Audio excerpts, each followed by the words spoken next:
friends. So I am getting ready to serge the edges of my pants, my actual fabric. As you just saw, I made a muslin and pretty darn happy with how I got it to fit. I am a little concerned about my final pants because the fabric that I'm using, it's a good bit heavier than the muslin that I used to make my toile. So let's pray to the sewing gods that we have no crotch issues.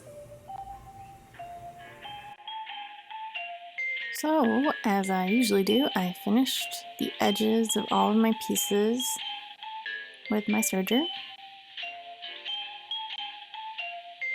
And as per the instructions, I did a stay stitch at the waistband so that it wouldn't get all stretched out.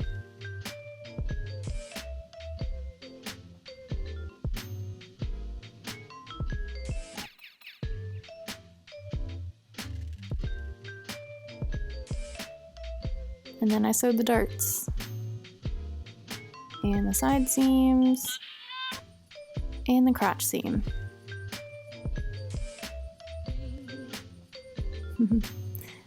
And then I serged the crotch seam pretty close to the actual seam line.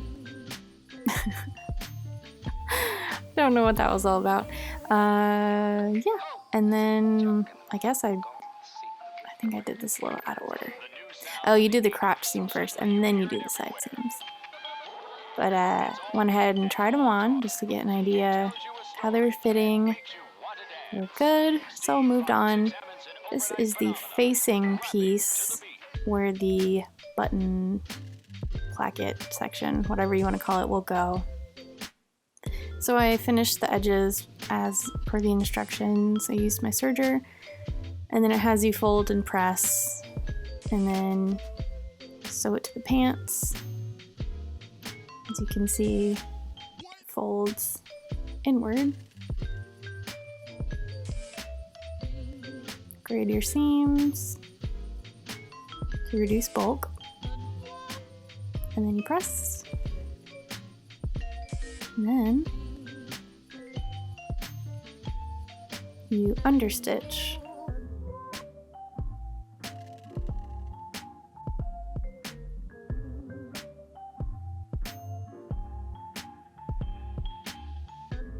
And that's folded in.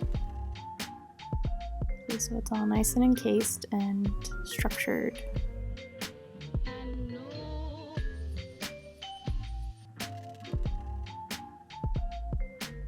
And then it calls for you to hand sew that into place. And I forget what stitch it's called. It's like an invisible stitch, but just take your time, do your hand sewing. And then this is the other piece, facing piece, and you just finish it according to the instructions as well. Trim down that seam allowance that they had you press, and then you attach that onto the other side of the opening. So you've got your interfaced piece, and then you've got your non-interfaced facing. And that's that part right there. It's a little confusing, but if you just go slow, you'll figure it out. It's not too bad.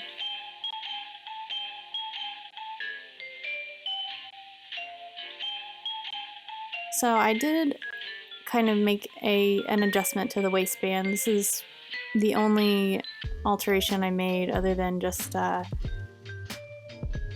grading in at the waist a little bit. Rather than making the waistband straight, I wanted it to kind of taper up at the waist a little bit to fit around my hips more, because I've got kind of rounded hips and I didn't want it to be sticking straight up on my waist.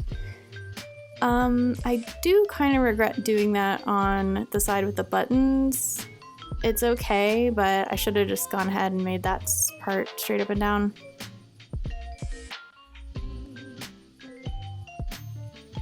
But yeah, just use my automatic buttonhole function on my machine. Worked really well.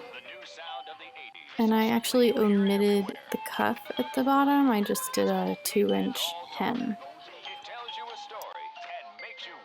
And then I marked where I wanted my buttons to be placed. And when you do this, you want to remember the buttons are going to be, it's going to be pulling against the buttons. So just keep in mind the placement of those. They're gonna be at the edge of the buttonhole. So, how did they turn out? So here are my 1940s style green pants. They're not the most flattering thing I've ever worn, but I don't really mind. I still love them anyway. I think the fit's really good, maybe not so much right in the crotch area, but I think that's kind of this style. I think if I had used slightly drapier fabric, I wouldn't have had so much issues with that. But that's okay. I still love them anyway. And yeah, thanks for watching. I hope it helped. And if you want to continue on my retro rebuild journey with me, then make sure you subscribe and follow me on Instagram at Liz Von Villis for more content. And let me know if you would have done anything differently. And yeah, let me know how you like the new video format. Thanks, guys.